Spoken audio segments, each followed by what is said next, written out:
Hop, je vais repartager mon écran vite fait.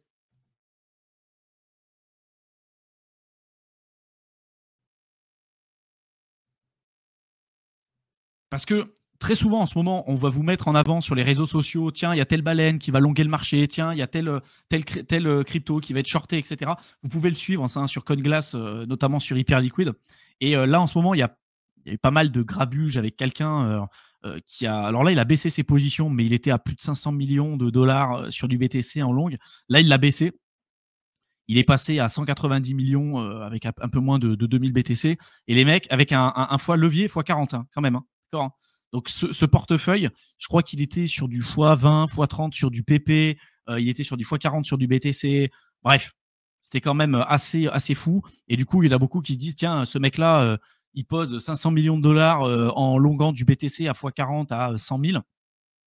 À 100 000 balles, 103 000. Donc forcément, il sait quelque chose, forcément, il fait un délit d'initié globalement, et donc le marché va augmenter. Donc on verra, mais attention à ce genre de truc, parce qu'au final, pour moi, c'est toujours une vision qui est incomplète. En fait, vous pouvez regarder les plus gros, ce qu'ils font, mais vous avez aussi énormément de personnes qui sont short. Hein. D'ailleurs, sur la partie Ether, il y a énormément de personnes qui shortent l'Ether. Depuis le début, il y en a énormément qui se sont fait liquider. Et d'ailleurs, vous le voyez, hein. Là, vous voyez que long, on en a 2 milliards qui sont un peu moins de 2 milliards. On en a une majorité qui sont en short. En margin, c'est quand même énorme. C'est-à-dire que les mecs, ils sont avec des effets de levier. Et tous les jours, quand il y a un minimum de volatilité, vous voyez, des fois, c'est des 500 millions de liquidations sur les dernières 24 heures. Quand il y a eu le hack de Bybit, c'était 2 milliards de liquidations sur les. Même plus, non, c'était beaucoup plus. Je ne sais plus comment c'était. C'était un truc de fou. Donc, vous pouvez suivre ça. Vous pouvez regarder la liquidation map. On en a beaucoup parlé aussi avec Théo et Mickaël pour regarder les seuils de liquidation. Vous pouvez même mettre l'indicateur sur TradingView. Mais voilà, je sais que tout le monde en parlait sur les réseaux en disant regardez, celui-là, il a investi. Soit c'est un gambler dégénéré parce qu'il est sur du x40, soit c'est quelqu'un qui sait quelque chose. Et bon, on verra. Pour l'instant, il est plutôt négatif, en tout cas sur sa position. On verra un petit peu comment ça va se passer. Il a acheté à 104 000, là on est à 103 000, mais méfiez-vous de ça. Voilà, c'est un peu d'opium pour pas grand-chose. Ce que je voulais vous dire aussi, surtout, c'est que en ce moment, on a Trump qui alerte sur la ruée mondiale vers le Bitcoin. Et moi, je me suis amusé à ressortir son dernier tweet de février 2025 qui nous avait dit « In my opinion, it's a great time to add ETH ». D'accord, ETH. Alors, on va regarder le 3 février 2025. Le 3 février 2025. Alors, on va jeter un coup d'œil. Février 2025. Voilà, février 2025. Alors, au début, en plus de février 2025. Voilà, regardez. Hein.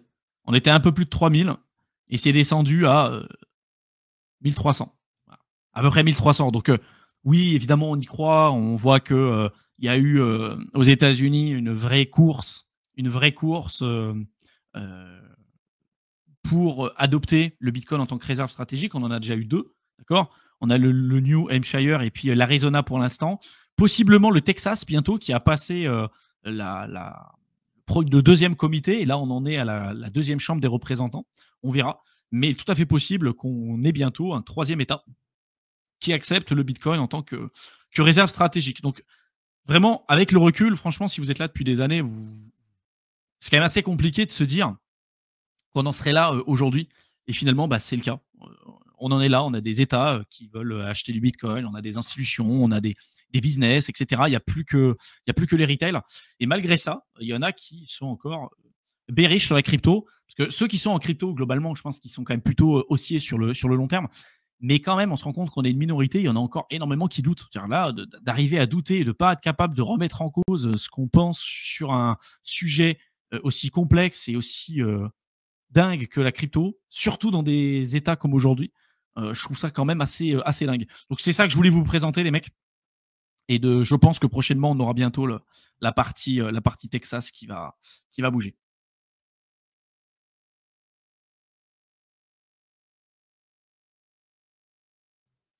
Le problème réglementaire actuel est l'opposition entre le RGPD, l'interdiction à l'anonymisation, l'interdiction d'interdire, etc. Et peut-être sa détention. J'ai fait tout un live. Tu verras dans la playlist live, il y a 1 semaine et demie, 2 semaines, je sais plus. C'est un mercredi où j'ai dit l'Europe va interdire le Bitcoin. Je t'invite à regarder ce live. J'en ai parlé pendant 2 heures de ça. J'ai fait un coup de gueulante comme j'ai l'habitude de le faire, mais voilà. Encore une fois, les réglementations des mecs qui te pondent des réglementations qui sont pas en adéquation avec le marché et qui sont même pas en adéquation avec leurs propres règles qu'ils ont pondues avant. Tout ça payé avec tes impôts. Donc non seulement les mecs, ils créent pas de richesse, ils font l'inverse et ils te mettent des bâtons dans les roues en utilisant ton pognon. C'est génial.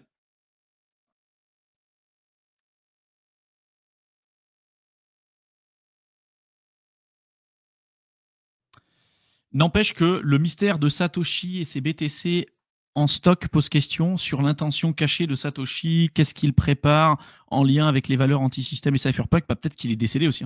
Aujourd'hui, d'ailleurs, le scénario le plus probable, c'est qu'il soit décédé. Et d'ailleurs, ils étaient sans doute 2. On en avait parlé avec Mickaël. Vous aviez potentiellement Alfiné. Quand on parlait des gens qui avaient de la conviction et tout, bon, voilà. Alfiné.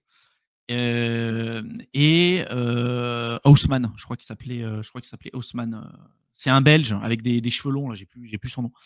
Les contenders, les 2 plus gros, c'est ceux-là. Voilà. Nick Szabo, Craig Wright, etc. Tous ces gens-là ont démenti. Même Adam Back a démenti que ce n'était pas Satoshi. Mais a priori, pour l'instant, il serait plutôt décédé. Et au final, on s'en fout. C'est ça la beauté du truc, et que aujourd'hui, la plus-value qu'on a sur Bitcoin aussi, je pense que principalement, c'est ça. C'est qu'on ne connaît pas le fondateur, on ne sait pas qui c'est, et sans doute qu'on ne le saura jamais. Et il y a un intérêt qu'on ne le sache jamais. Et c'est un peu le problème des autres projets, c'est qu'on a une tête de proue, quoi. Pour Cardano, on a Charlotte Skinson. Pour l'Ether, on a Vitalik. Et en fait, même si on est sur des projets qui peuvent être plus ou moins décentralisés, si demain, il y a un problème, si Vitalik, je sais pas, il se fait tuer, il se fait cambrioler, il meurt, peu importe, évidemment que le projet va prendre un sacré coup. Alors que pour Bitcoin, en fait, c'est déjà organique depuis la disparition de Satoshi. Et autant que ça reste comme ça. Voilà. Après, les intentions de Satoshi sur ce qu'il peut faire, seul lui sera capable de. Lui ou elle, hein, ou eux, seront capables de le savoir. Mais je pense qu'on s'en fout. Ça ne changera rien. L'Europe ne peut interdire les cryptos, c'est un cafouillage niveau loi européenne. Oui, c'est juste, clairement. C'est juste un cafouillage niveau loi, mais évidemment que pour moi, ils partent en sucette à tous les niveaux, les mecs. Ah ouais, j'ai dit Haussmann, en fait, j'ai complètement. C'est Len Sassman. Ouais, putain, j'ai complètement. Désolé, les mecs, je suis fatigué. Je suis fatigué, les gars. Mais concernant la partie Europe, oui, c'est en fait des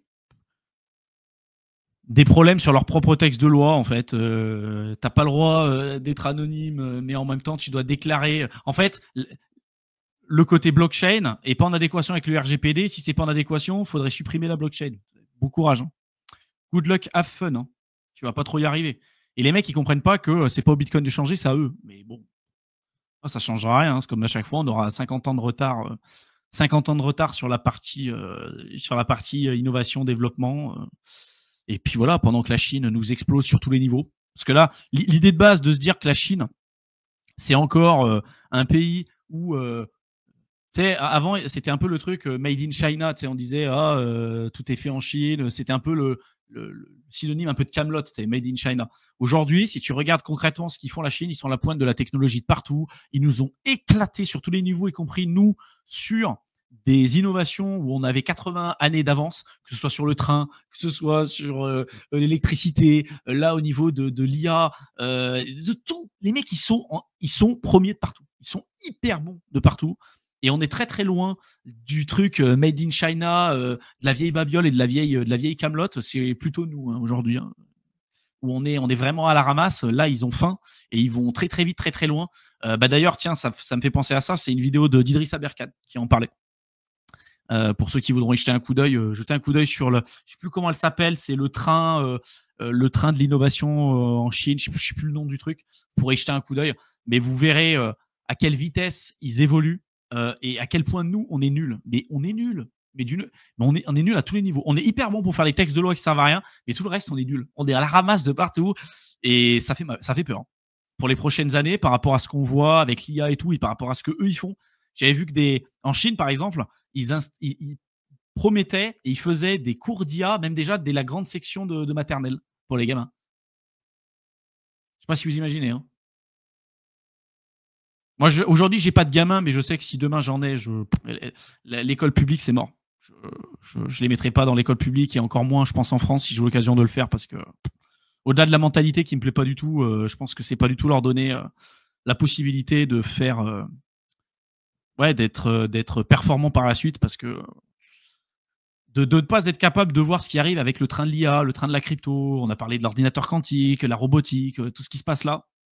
Il y a des enjeux qu'on est en train de vivre aujourd'hui, pour ceux qui sont dans l'entrepreneuriat, l'investissement et tout, je pense qu'ils commencent à le palper, ce truc-là.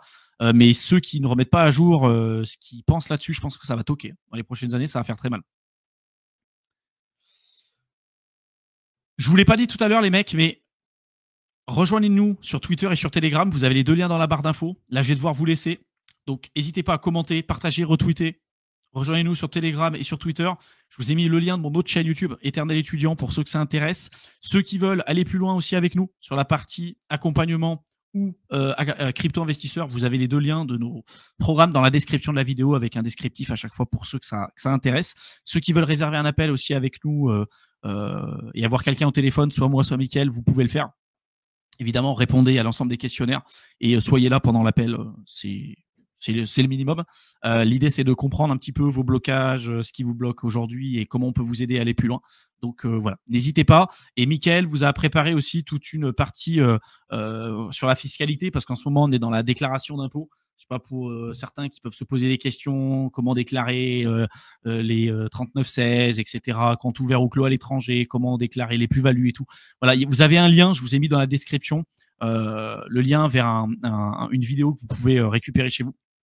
Vous mettez juste votre mail et là, il y a tout un échange qu'on a fait avec un avocat fiscaliste spécialisé sur le sujet, qui répondra, à mon avis, à plus de 99% de vos questions, si jamais vous en avez. Voilà. Merci à tous et à très bientôt.